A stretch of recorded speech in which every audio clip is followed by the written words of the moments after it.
안녕하세요, 힐링수영입니다. 이번에 어린이 수영장에 취업함으로써 느끼게 된 몇 가지 특징을 소개해 드리려고 합니다. 저는 일주일에 4군데 수영장을 수업하면서 자연스럽게 각 장소마다 특징과 장단점을 확연히 느낄 수 있었습니다. 첫 번째는 수질 환경. 어린이 수영장은 겨울에는 33도, 여름에는 30도로 맞춰 한겨울에 수영장에 들어가도 따뜻한 기분이 듭니다. 물이 따뜻하다 보니 조금만 움직여도 금방 몸에서 열이 나며 특히 초급자에게 심리적으로 안정감과 편안함을 제공합니다. 하루 6시간씩 물에 있어야 하는 저에게 수영, 보온 슈트도 필요 없이 활동하기에는 딱 좋은 환경이라 볼 수 있습니다. 단점으로 물이 따뜻하면 처음 워밍업까지는 좋으나 고강도 운동 시에 몸에 열이 발생하면서 오히려 속도를 내기가 더 힘들어집니다. 수영으로 기록을 내거나 지방을 효율적으로 분해하기 위해서는 불리한 환경이라 볼 수 있죠. 국제 규정 수영온도 25도에서 28도이지만 우리는 선수가 아니기에 대부분 따뜻한 물을 많이 선호하고 있습니다. 새벽에는 성인들이 수업을 받고 오후에는 어린이들이 교육을 받는 환경이기에 수질만큼은 가장 신경을 쓰는 부분입니다. 천연 소금을 직접 풀에 뿌려서 염소 발생 장치를 돌려 친환경 해수풀을 사계절 내내 유지하기 때문에 폐질환, 머릿결 상함, 피부 트러블 등 물에 예민한 피부를 가진 사람들에게는 어린이 수영장에 물이 우리의 신체를 보호할 수 있게 됩니다. 어린이의 피부를 고려하여 수시로 물의 염소를 체크하기에 물속에서 관찰을 하면 시야가 얼마나 깨끗한지 확인할 수 있습니다. 중간 위치에서 시작점과 끝부분을 보고 있는데 굉장히 맑아 보이죠? 어린이의 피부만큼 우리 성인의 피부도 소중합니다. 둘째, 시설. 어린이 수영장은 어린이 규격에 맞춰 있어 성인이 사용하기에는 다소 작다고 느낄 수 있습니다. 체육센터 같은 경우에는 수심이 어느 정도 있고 레인의 출하가 끝부분의 길이가 25m로 충분히 뻗어 있기 때문에 같은 시간에 더 많은 운동량을 소화할 수 있습니다. 그래서 스타트 연습이나 이병 기술, 각종 다양한 도구를 활용하여 여러 가지 훈련을 소화할 수 있다는 장점이 있죠. 반면에 어린이 수영장에서 성인이 수업을 받기에는 여러 가지 훈련을 하기에는 제약 조건이 있습니다. 하지만 어린이 수영장 시설이 안전을 기반으로 하는 만큼 노약자나 장애를 가진 사람들도 충분히 안전하게 이용이 가능합니다. 초급 레인에는 키가 작은 사람을 고려한 발판도 이렇게 설치되어 있습니다.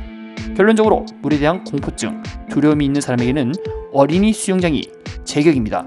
다만 대회에 나가 좋은 기록을 내기 위해서는 일반 체육센터에 훈련하는 것이 더 낫다고 볼 수 있습니다. 셋째, 스노클 사용. 여태 수영 수업을 하면서 스노클 장비를 금기하는 수영장이 많았습니다. 스노클 장비를 금지하는 이유는 물을 뿜어내는 모습이 청결하지 못한 모습, 그리고 시야가 좁아져 부상 위험성이 높다는 점, 이러한 이유로 제한을 두고 있습니다. 하지만 어린이 수영장은 개인이 운영하는 사업장으로 수영 도구나 티칭 방법에 제한이 없습니다. 그리고 소수 멤버로 운영이 되기에 서로 부딪힐 사고 위험성이 현저히 낮습니다. 스노클을 끼면 머리를 물속에 넣고 수영이 가능하기에 자세 교정을 할 때 이만큼 좋은 가성비 제품이 없습니다. 특히 발차기가 약점인 사람에게는 머리를 숙인 상태에서 다리만 집중적으로 훈련할 수 있으며 자유형 드릴을 연습할 경우 머리를 숙여 천천히 자신의 부족한 부분을 보완할 수 있습니다. 긴 시간을 들이지 않고 금방 자세 개선에 좋은 모습을 보여주게 됩니다. 이렇게 좋은 도구가 있는데 사고 위험성과 불청결하다는 이유로 제한을 받는다면 수린이들에게는 너무 가혹한 환경일 것입니다. 자동차 사고가 무섭다고 우리가 운전대를 안 잡고 또는 차량 운행을 포기하지는 않죠. 사고의 위험성과 예방교육의 필요, 그리고 불청결하다는 그릇된 인식만 개선이 된다면 어느 수영장이든 다 쓸 수 있지 않을까 조심스럽게 생각해 봅니다. 이런 점에서 어린이 수영장은 제한을 두지 않기 때문에 회원의 잠재 능력을 극대화시킬 수 있습니다. 저 역시 앞으로 도구의 활용도를 높여 오리발과 스노클을 잘 조합하여 좋은 훈련 프로그램을 만들어갈 예정입니다. 넷째, 종합반 운영. 체육센터는 규모가 크기 때문에 회원의 수가 많아 자연스럽게 강사의 수도 늘릴 수밖에 없습니다. 그러다 보니 초급에서 중급 레인으로 이동하면 강사쌤이 바뀌게 되어 새로운 티칭 방법에 적응을 하게 됩니다. 이 과정에서 예전 쌤은 이렇게 하라고 했는데 왜 지금 쌤은 저렇게 하라고 할까라는 궁금증도 생기게 되며, 혹여나 예전과 훈련 방법이 다르다라고 이야기하면 권한에 대한 도전으로 보여지고 또는 불쾌한 상황이 만들어질까봐 혼자 생각을 하고 그냥 넘어가는 경우가 많습니다. 그 이유는 유튜브나 수영 카페에서 다른 쌤들에게 질문을 하기도 하죠. 모르면 현장에서 직접 물어보고 바로 실천하는 게 기억에 남고 가장 좋습니다. 어린이 수영장은 규모가 작고 소수 멤버로 운영을 하기에 성인반 단체 수업은 종합반으로 운영되는 경우가 많습니다. 그래서 초급 시절 회원의 기초 발차기부터 상급반 진학까지 한 명의 강사쌤이 한 사람의 수영생에 모든 영향력을 미치게 됩니다. 수영의 장기적 훈련이 가능하여 큰 변화가 없다면 강사쌤의 머릿속 구상으로 그대로 그 사람은 발전하게 되겠죠.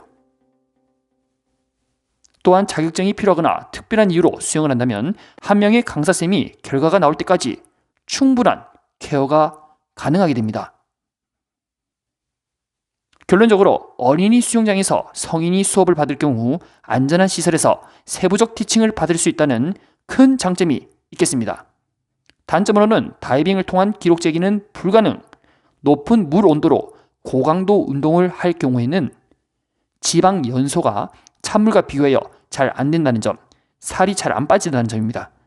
이런 부분을 참고하시면 되겠습니다. 재활적 측면에서는 이보다 좋은 환경도 없겠죠.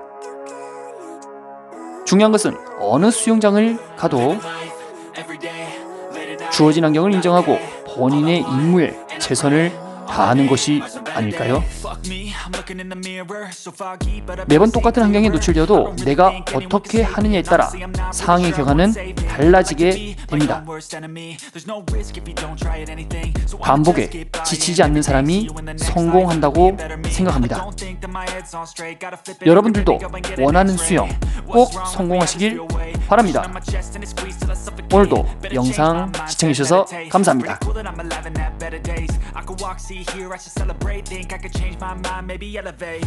Living life, every day, late at night, not okay. All I want